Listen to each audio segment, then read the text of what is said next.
it's really nice because you kind of get 2-for-1 special with them because they do your best and pollinate your crops. All right. And then these Which guys one? over here, That one? their larvae often live in like decomposing material. So you'll find them a lot like so puddles gross. or I never want to eat one of those like again. that, and they're breaking Oh, down. but maybe we'll try one more. Which one? That one? To try this before they turn into pollinator. What is it?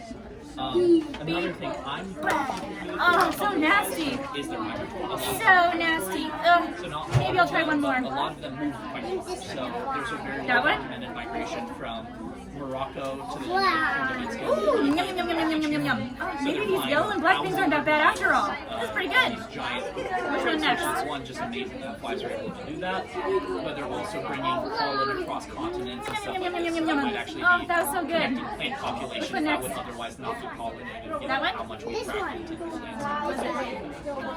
So they could potentially be really This one and is they're bee. Oh, those are so nasty. That's what these are. So you have to eat all the yellow and black bees. Yeah, Which exactly. teaches it So these are all that. common Into tardigrade butterflies too? that I caught, last year. Yummy tardigrade. The So yeah, yellow and all black of these, bees bundles of flies teach it that are- eating bees are bad because they sting. These are also collected in bandits. You wanna play? So very diverse